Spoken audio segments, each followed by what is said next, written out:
Saudara, jumpa lagi dengan saya Dokter Marketing, dokternya bisa saja. Ini lagi sore-sore ini, kegiatan kami sehari-hari kan ngurusin bisnisnya orang ya. Nah, kalau sore gini nyantai nih saudara. Ini saya makan di kafe favorit saya. Ini lah, apa namanya, pisang goreng yeso. Kayak gini deh. Ini enak nih saudara rasanya. Coba saya coba ya. Rasanya pisang kepok ya pakai. Oke lah. Nah, terus ditemani namanya pisang kopinya apa kecil, kopi susu ala Jawa gitu saudara. Saya permisi saudara ya. Jadi saudara, saya cerita sedikit. Jadi di video kali ini boleh dikatakan adalah part 2 ya, bagian yang kedua, lanjutan dari part 1 tentang bagaimana sih strategi untuk meningkatkan omset ya, restoran atau kafe gitu ya saudara ya. Ini adalah bagian yang kedua. Jadi begini saudara, sambil saya sharingkan saudara ya. Pernah suatu ketika kami dipanggil oleh klien kami, dan beliau adalah pengusaha restoran ya, yang ada di Kalimantan Selatan beberapa tahun yang lalu. Nah, beliau panggil saya, jadi kita memang seringnya jauh ke sana. Udah, kami datang ke sana. Tanya, apa nih Pak masalahnya? Dia bilang begini, restoran kami ini sudah bertahun-tahun, kalau nggak salah waktu itu sudah 5-6 tahun ya berdiri. Saudara, itu restoran ya, lokasinya benar-benar strategis di tepi jalan raya, dan dua arah gini ya, dua arah. Dan orang berangkat kantor ya lewat situ, orang pulang kantor juga lewat situ. Tapi ya 5 tahun ini, biasanya 5 tahun restoran ini sepi. Benar saudara.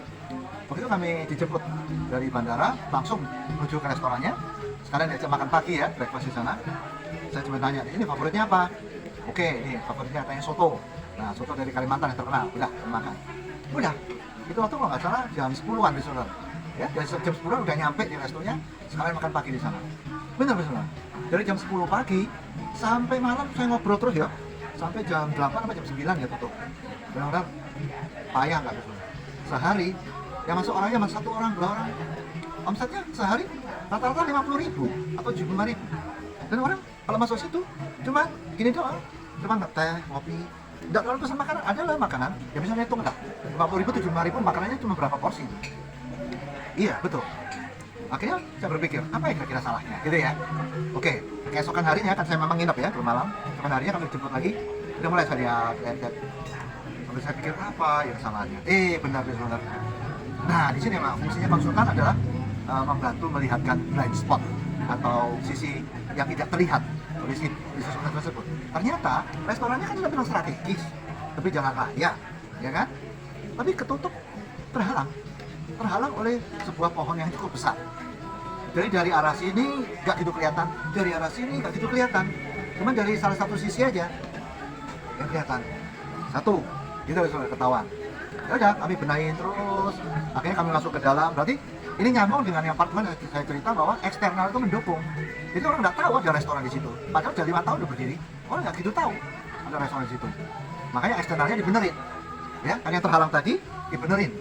Nah, udah ya. Dan tampak luar atau eksternalnya juga termasuk dibenerin supaya jelas-jelas tahu ada restoran yang jualan masakan spesial. Jadi kalau bukan restoran atau kafe harus ada masakan spesialnya. Jangan cuma restoran itu aja, jualan apa nggak jelas gitu ya. Yang umum-umum. Jadi never sell yang umum-umum gitu. Lalu ada yang spesialnya. Gitu ya saudara. Akhirnya saya masuk dalam, internal sekarang. Nah, saya ambil menunya, saya lihat. Ini makanan khasnya apa Pak? Ya kan, makanan khasnya, makanan spesialnya apa? Udah benar sih menunya, udah hampir benar. Cuman nggak terlalu ke expose. Nah, akhirnya kami benerin di menunya. Bla bla bla dan. Nah, ini saudara. Oke, singkat kata saya benerin beberapa poin. Oke, saudara boleh catat. Saya berikan ada 7 jurus. Ya, silakan catat. Ada 7 jurus untuk meningkatkan omset restoran dan kafe. Ya, nomor 1, kalau Anda membuka restoran dan kafe, nomor 1 harus smart location. Lokasinya benar-benar smart. Artinya dekat dengan target pasar Anda. Smart location. Yang kedua, Anda harus iklankan ya si restoran atau kafe tersebut secara brilliant. Apakah secara offline dengan permainan banner, dengan program, ataukah secara online ya dengan Instagram atau TikTok. Ya, Anda buat program yang spesial apa, Anda menggunakan Instagram apa, masukin TikTok atau Instagram. Benar saudara ya. Yang ketiga, Anda harus konsisten di quality makanan. Harus apa? Konsisten di quality, di kualitas makanan. Jangan hari ini enak, besok enggak. Apalagi enak, besok enggak. Orang bisa kecewa. Benar ya? Yang keempat, Anda harus melakukan produk inovasi atau produk development. Jadi makanan itu jangan statis gitu sepanjang masa. Jangan. Every 3 or 4 months, Anda bikin, Anda develop produk-produk baru. Tapi ingat ya, Anda harus punya top 3 atau top 10. Gitu ya, Saudara. Yang kelima, Anda harus melakukan cost control. Apa? Cost control. Jadi biaya-biaya atau cost harus ada kontrol. Ya. Giliran nanti profitnya bagus, omsetnya bagus, tapi biayanya bengkak. Gitu ya, Saudara ya. Nah, yang keenam, Anda harus punya satu favorable image. Anda harus jaga reputasi. Artinya, resto Anda itu terkenal dengan image apa atau reputasi apa yang Anda akan angkat. Yang ketujuh, yang terakhir, Anda harus punya fast service yang sangat cepat atau fast. Jadi SOP-nya. Jadi ada 7 jurus ya. Nah, oke, itu singkat kata gitu. Saya lanjutkan tentang restoran di Kalimantan Selatan. Eksternalnya saya benerin, masuk dalam internalnya saya benerin. Saya angkat masakan-masakan yang spesialnya, menunya dibenerin, internalnya dibenerin. Saya panggil tim waitersnya, saya tatar, saya benerin, SOP-nya saya lihat, saya benerin. Alhasil, listener ada catatan, silakan catat. Pada saat kami menangani, kan saya di sana cuma 3 malam. 3 malam. Malam pertama, saya lihat tadi dia, malam kedua saya mulai kerja. Malam ketiga kerja, besoknya hari keempat saya pulang. Saya balik ke Jakarta, Tangerang gitu ya. Dari omset harian sebelum saya tanganin, alias before, belum tanganin, omsetnya sehari 50.000 sampai 75.000 rupiah sehari. Bukan, listener? Nah, setelah kami tanganin, omsetnya melejit luar biasa. Gak apa-apa, kalau nggak percaya nggak apa-apa, tapi silahkan catat aja omsetnya melejit ke 1,3 juta rupiah. 1,3 juta rupiah per hari. Ini beneran listener. Kenapa? Karena pada waktu saya udah tangani, besoknya kan hari keempat kan saya balik ke Jakarta, ke Tangerang, udah kantor balik. Kemudian program dijalanin, pas itu bulan kalau nggak salah, udah bulan-bulan puasa kalau nggak salah. Wih, malah puasa, lagi anjlok-anjloknya. Justru saat puasa omsetnya naik.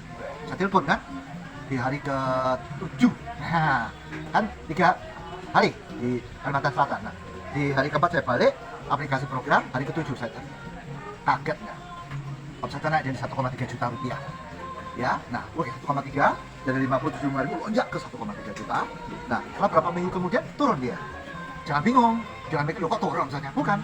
Turun ke 750.000, 700.000, nah, mencapai angka stabil. Akhirnya, dengerin baik-baik, 75.000, udah ya, akhirnya naik ke 750.000. 750.000 per hari. Anda hitung aja. Katakan 700.000 dikurangi 50.000, berarti kan 650.000, betul? Dibagi 50.000. 650 dibagi 50 itu 13 kali lipat alias 1.300%. Benar? Ya udah itu resepnya. Sekarang saya balik mau makan pisang goreng favorit saya sama ngopi lagi. Nah, listener, jadi yang sudah saya ceritakan ini benar-benar kisah sudah terjadi ya.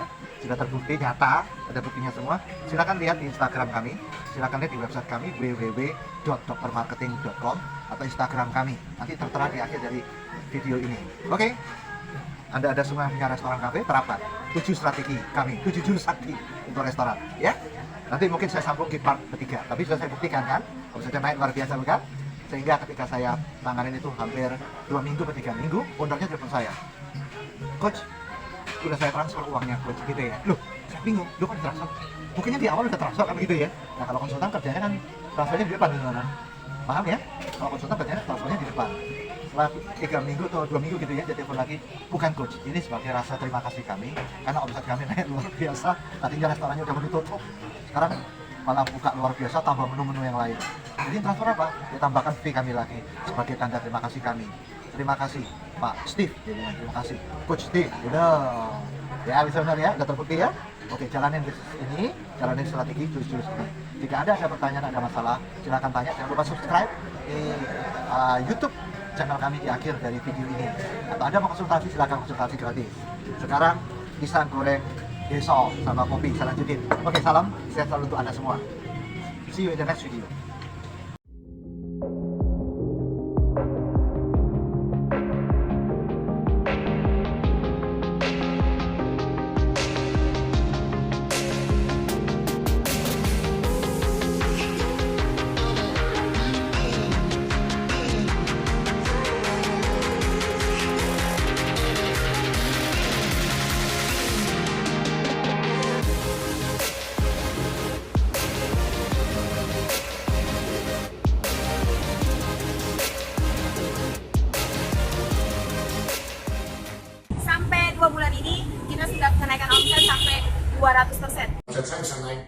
bahkan lebih dari 100%. Beliau ini memang pas untuk dijuluki sebagai dokter marketing, mengobati penyakit dari bisnis Anda.